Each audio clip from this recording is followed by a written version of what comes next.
into all the world, as narrated in the Acts of the Apostles, chapter 27. Paul sails for Rome. And when it was determined that we should sail into Italy, they delivered Paul and certain other prisoners unto one named Julius, a centurion of Augustus's band. And entering into a ship of Adramyttium, we launched, meaning to sail by the coasts of Asia, one Aristarchus, a Macedonian of Thessalonica, being with us. And the next day we touched at Sidon. And Julius courteously entreated Paul, and gave him liberty to go unto his friends to refresh himself. And when we had launched from thence, we sailed under Cyprus, because the winds were contrary. And when we had sailed over the sea of Cilicia and Pamphylia, we came to Myra, a city of Lycia. And there the centurion found a ship of Alexandria sailing into Italy, and he put us therein. And when we had sailed slowly many days, and scarce were come over against Cnidus, the wind not suffering us, we sailed under Crete, over against Salmon, and, hardly passing it, came unto a place which is called the Fair Havens, nigh whereunto was the city of Lasea.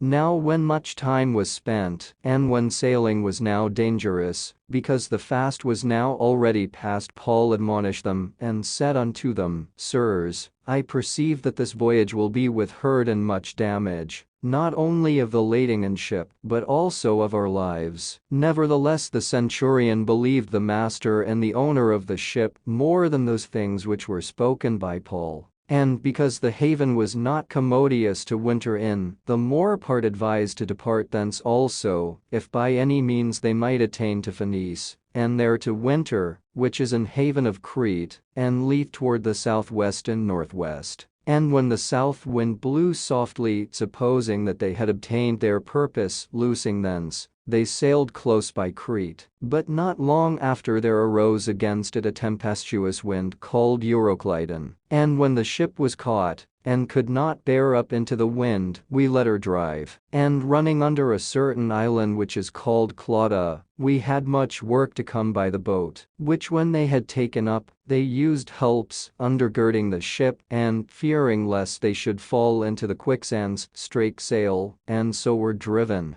And we being exceedingly tossed with a tempest, the next day they lightened the ship, and the third day we cast out with our own hands the tackling of the ship. And when neither sun nor stars in many days appeared, and no small tempest lay on us, all hope that we should be saved was then taken away. But after long abstinence Paul stood forth in the midst of them, and said, Sirs, ye should have hearkened unto me, and not have loosed from Crete, and to have gained this harm and loss. And now I exhort you to be of good cheer, for there shall be no loss of any man's life among you, but of the ship. For there stood by me this night the angel of God, whose I am, and whom I serve, saying, Fear not, Paul, thou must be brought before Caesar. And, lo, God hath given thee all them that sail with thee. Wherefore, sirs, be of good cheer, for I believe God, that it shall be even as it was told me. Howbeit we must be cast upon a certain island. But when the 14th night was come, as we were driven up and down in Adria,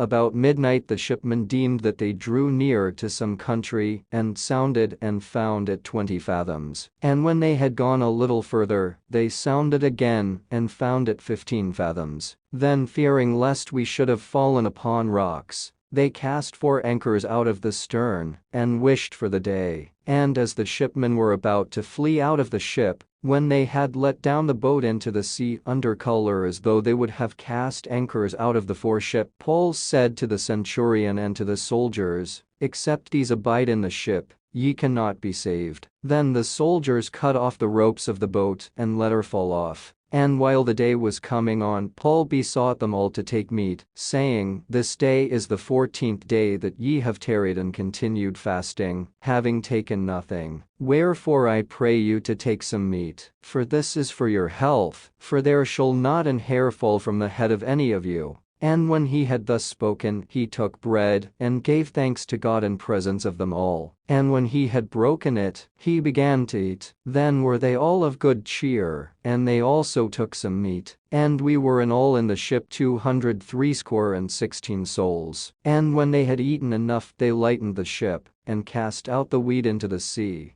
And when it was day, they knew not the land, but they discovered a certain creek with a shore, into the which they were minded, if it were possible, to thrust in the ship. And when they had taken up the anchors, they committed themselves unto the sea, and loosed the rudder bands, and wased up the mainsail to the wind, and made toward shore. And falling into a place where two seas met, they ran the ship aground, and the forepart stuck fast and remained unmovable, but the hinder part was broken with the violence of the waves. And the soldiers' counsel was to kill the prisoners, lest any of them should swim out and escape. But the centurion, willing to save Paul, kept them from their purpose, and commanded that they which could swim should cast themselves first into the sea, and get to land, and the rest, some on boards, and some on broken pieces of the ship. And so it came to pass, that they escaped all safe to land.